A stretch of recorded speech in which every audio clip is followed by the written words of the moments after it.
and gentlemen, please welcome to the stage President and CEO of Family Search International, Steve Rockwood.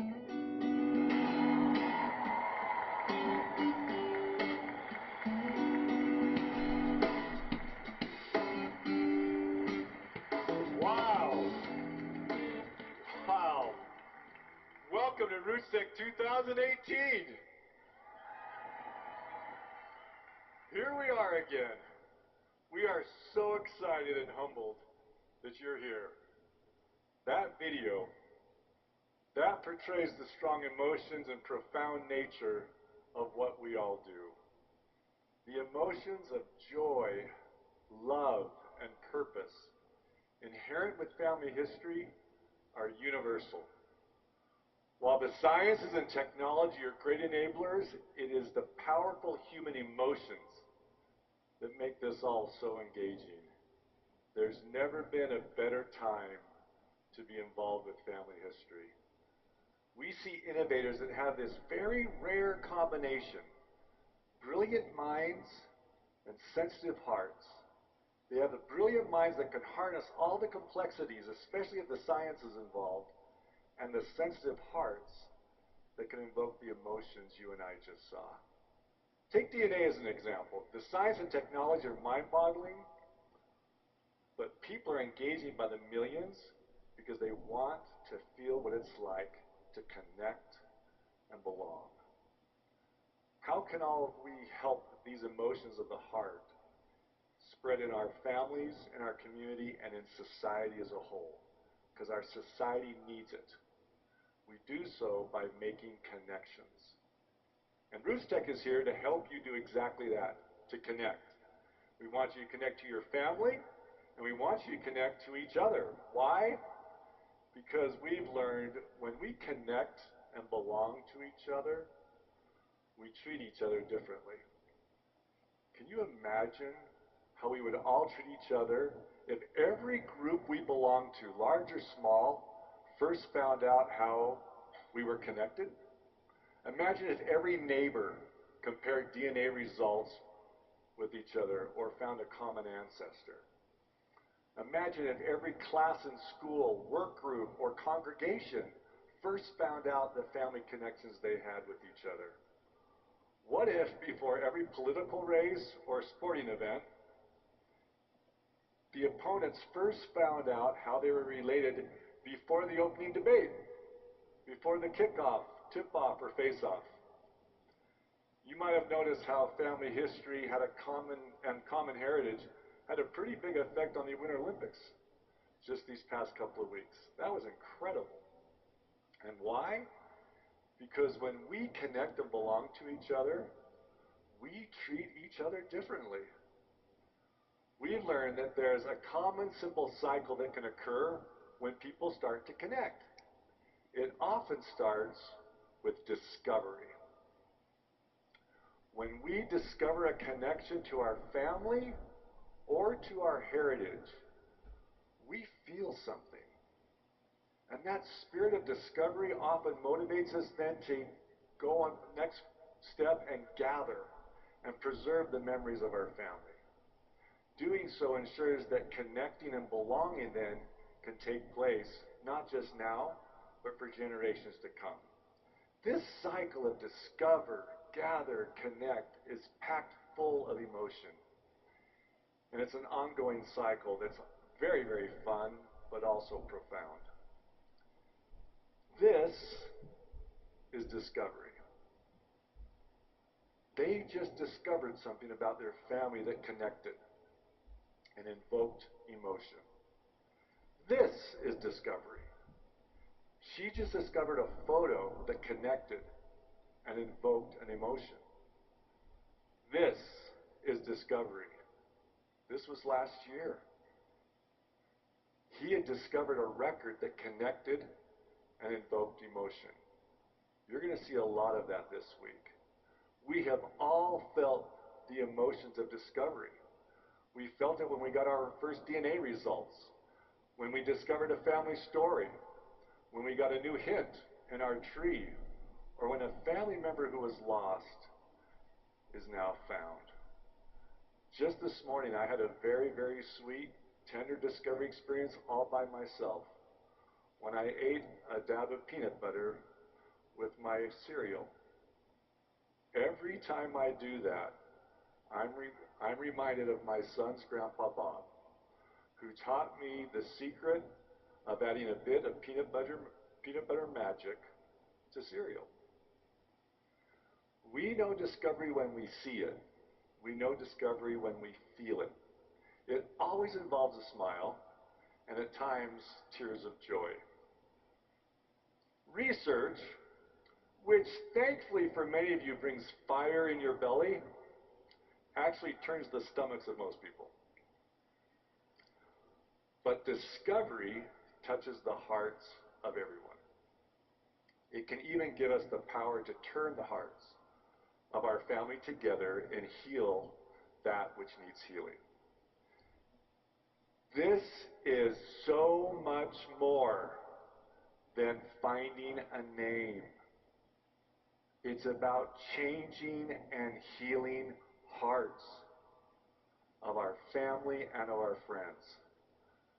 I have found that if I simply help others connect to their family or to their ancestral homelands, they'll feel the emotions of discovery. And I've learned the best way to do this is one by one. Now, it requires kindness, it requires curiosity. More than anything, it requires you and me leaving our ego at the door. And it requires ears to hear, eyes to see, and a heart to discern what simple question to ask or fun thing to do that can connect that person to their family or to their homeland. I just look for a very, very, very small connection that can invoke a big emotion, like a dab of peanut butter. So I'll confess to you, I travel a lot with this job, and whenever I hop on a plane, I now always carry a Kleenex. Not for me, but for the poor person sitting next to me. Because the minute they find out what I do, I swear I should just wear a warning label on my chest that says, "Warning, sitting next to me is hazardous to your mascara and to your arm sleeves." Because you are going to smile, and I guarantee you, you're most likely going to cry. Because I'm going to help them discover them. Now, there are tons and tons of high-tech and low-tech innovations to help people discover and connect. I hope you opt in on the Relatives at RootsTech feature in the Family Search Family Tree app. I logged in backstage. I have 312 cousins here. But I kid you not, I've known a member of the audience here for over 25 years. And 15 minutes ago, I just found out we're cousins. So Gail, that just touches my heart. And Gail and I have loved each other for 25 years as friends, but now that we've made this connection, we'll treat each other differently. Now, you're not getting a laptop, Gail. I'm confident that this week we're going to see a number of cousins unite in the hallways with warm hugs and high fives. Now, if you don't see any relatives in the app, that's okay. Let me tell you why. That just simply means your family tree isn't as connected as maybe as it could be. And you can easily change that if you'd like to. We have more success discovering, gathering, connecting our families when we share and connect our family trees. At Family Search, we love all trees, public and private. And we love all of the different providers and the different platforms available for you to plant and to grow your trees. We do not compete with anyone as Family Search. As the neutral Switzerland of the industry, we are always looking for ways for you to share and connect your trees to each other. And when you decide to connect to the open public Family Search family tree, you get connected to millions of other users from literally all over the world if you use multiple tree platforms. It truly is a global family tree. You also connect to more than 1 billion potential ancestors and billions of records, once again from all corners of the world. You can even connect by sharing your very pristine private tree in our genealogies section in the Family Search, where they'll be preserved and untouched, but you can still give and receive benefits from the global public tree. Either way, we invite you to connect and belong and bring the best that you have and see if we can add to it and further help you connect to your wonderful family. We have found that trees thrive in groves where they're connected as one, much better than if they're alone. So come on, join the grove. And why? Because when we connect and belong to each other, we treat each other differently. Now, another fun and profound way to connect is to discover our ethnic backgrounds and our homelands. That, of course, is one of the key emotional appeals of DNA today. Ah, DNA. This is the ultimate personal record, and it is changing everything. It's bringing a wave of millions of people to our door. In just a few short years, it's projected that over 100 million individuals will have ordered a DNA kit.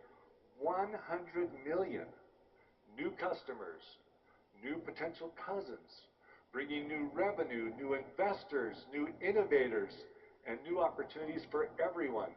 And they're not coming in the name of family history with pedigree charts and family group sheets in their hands. They're coming in the name of discovery and connecting. We want to welcome and thank all of the DNA innovators that are here. Now, here's the fun thing. Throughout the week, you'll notice them, because curiously, you might find them always sitting on the front row of all of the classes. I think it's because they want to sit there in the family history equivalent of the splash zone at SeaWorld, ready to literally capture everything that comes out of your mouth so they can analyze it and preserve it. My DNA and my family tree tell me that some of my homelands include, and I need everyone to listen closely, my homelands include Massachusetts, Indiana, Pennsylvania, Colorado, California, Utah, England, Ireland, Scotland, France, Denmark, and I just found out only a few months ago, Germany.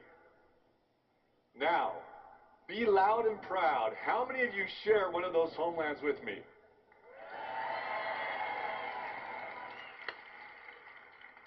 See, homelands are so incredibly easy but powerful ways to connect because family transcends all borders.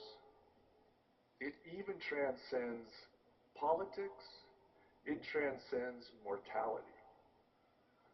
I love the many GPS and mapping innovations that connect us to our homelands. I want you to go check out the expo hall tonight, and you'll see some of them out there. I'm so glad that my kids have their whole family tree and their homelands in their pocket at all moments. And with the Map My Ancestors feature on the Family Search Family Tree app, for example, at any time they can easily see the photos, the stories, and the locations of their ancestors. Believe me, you watch. The mapping industry, the travel industry, even the virtual reality industry are going to discover the power of connecting us to our homelands. As we discover our homelands through DNA or other discovery experiences, we naturally then want to experience those homelands. We want to experience them firsthand.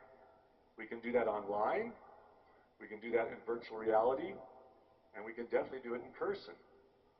We want to see what our ancestors saw, walk where they walked, eat where they ate, sleep where they slept. Here I am in London, where my father walked as a young Mormon missionary more than 60 years earlier. And here is his grandson, who has never met his grandfather, walking where his grandfather walked.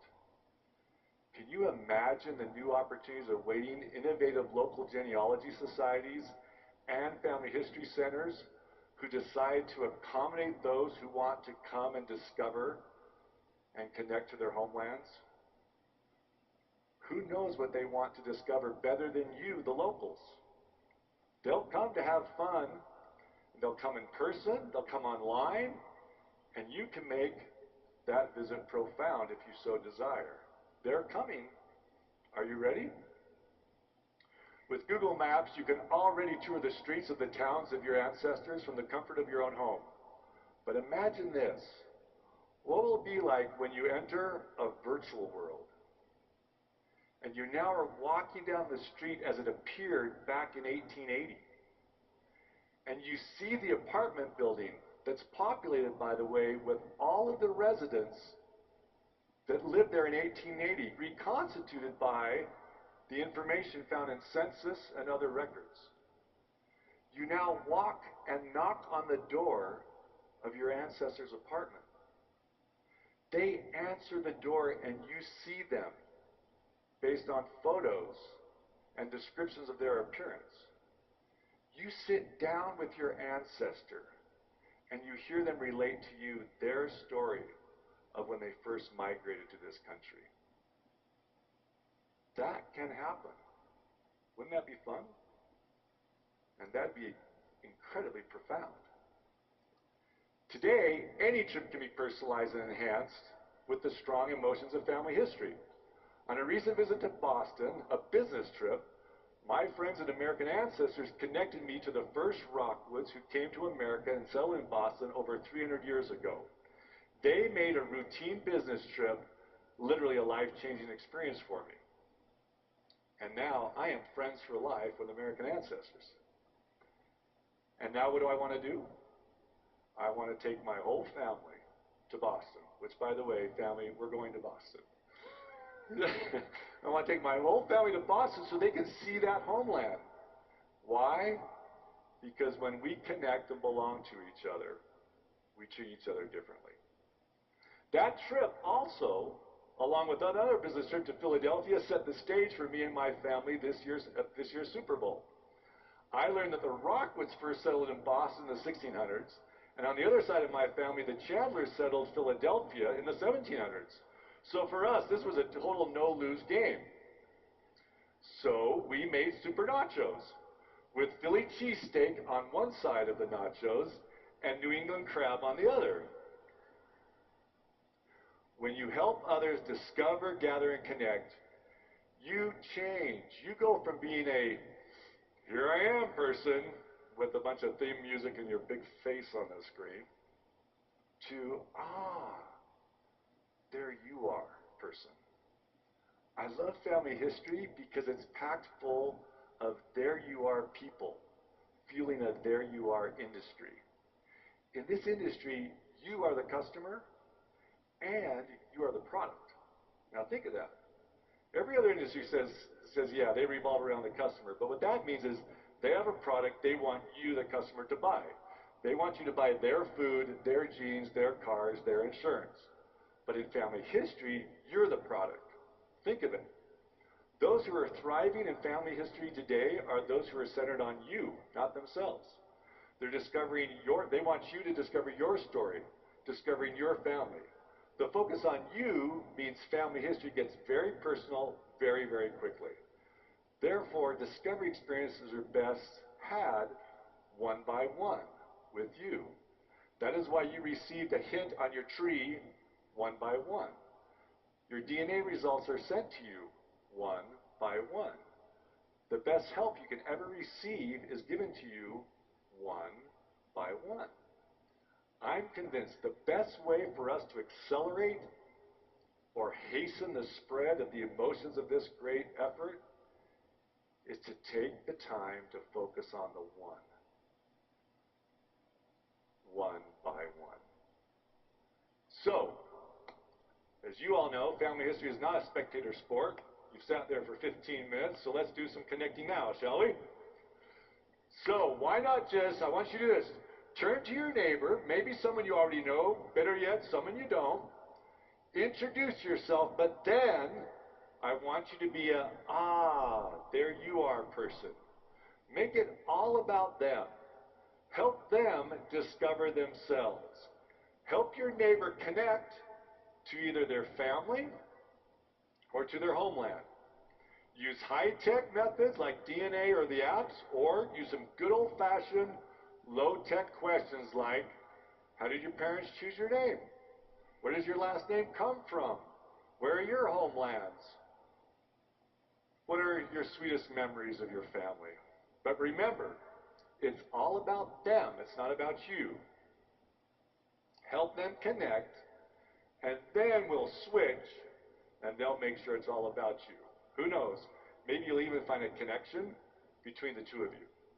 So ready, set, go and connect. Congratulations. Way to connect. Now, I know I'm interrupting you. You can continue on, hopefully connecting the rest of the week. Hopefully you found even a new found friend, or maybe a cousin. Why is that so important? Because when we connect and belong to each other, we treat each other differently. Now, let me end. Let me end with how gathering helps us connect. It helps us connect now and for generations to come. There's a great gathering going on, and we are all gatherers. We are gathering our families, our records, our memories at unprecedented rates. It seems when we feel the spirit of discovery, we sense there's something more. And we want to then gather all that we can. Our motivation evolves, and it changes from self-interest to love and concern for others. Love for those that preceded us, and love for those that follow. The movie Coco this past year beautifully illustrated the power of gathering, didn't it? It showed us the importance of gathering the memory of every single family member, one by one, and how that can heal the hearts of families. Gather one by one so that no one is forgotten. Ladies and gentlemen, we believe strongly everyone deserves to be remembered.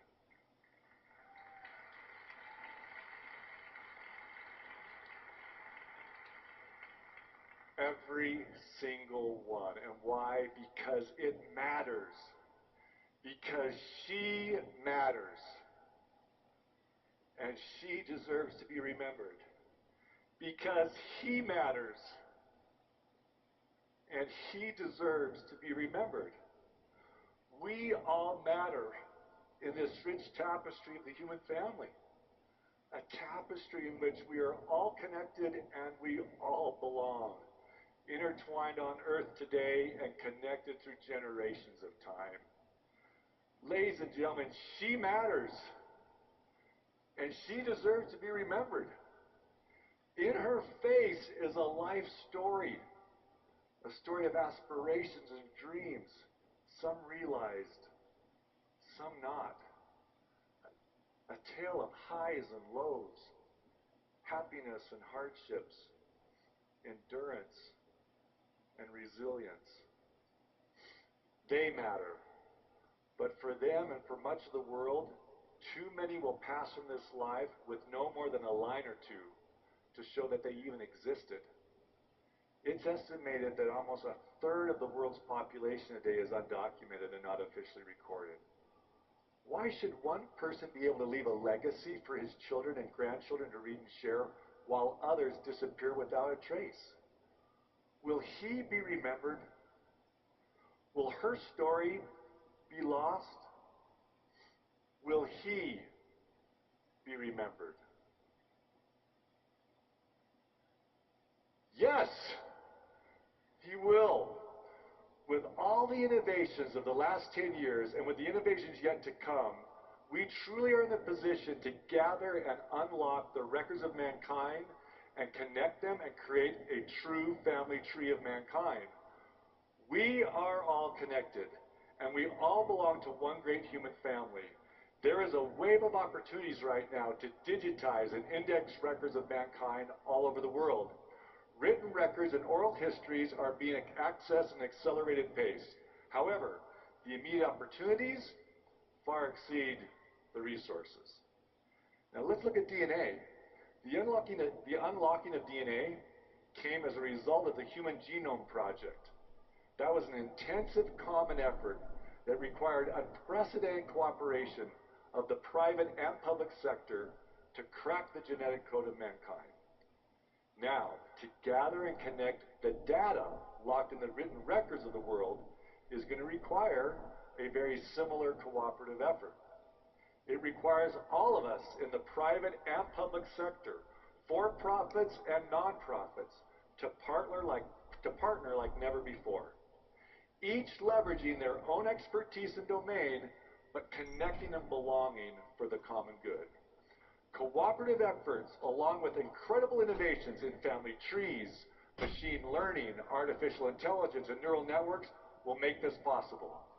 We are all indebted to the selfless camera operators and indexers who, one by one, day by day, painstakingly make sure the records are available to discover, gather, and connect. Current research and development efforts with partners are leading us to teach computers now how to read and index records.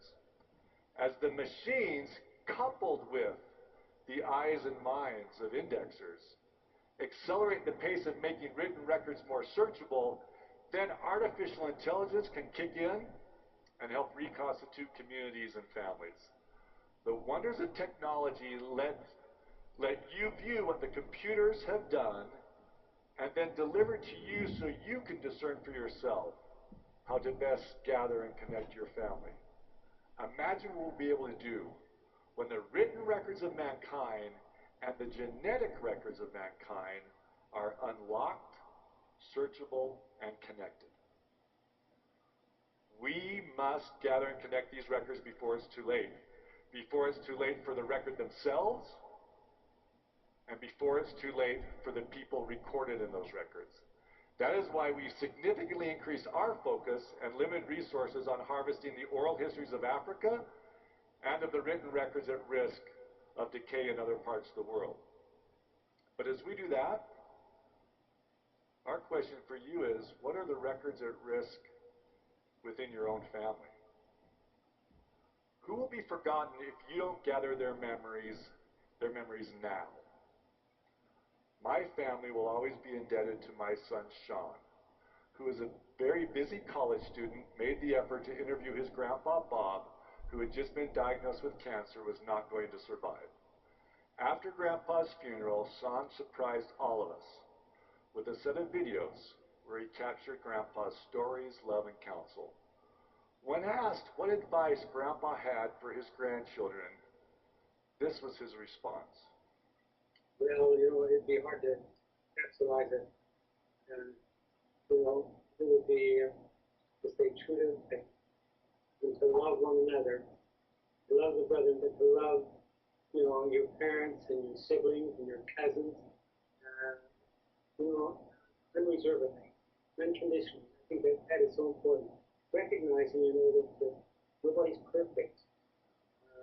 That, that we can give perfect jobs to one another. And I think it's very difficult to see any of our children unhappy with each other.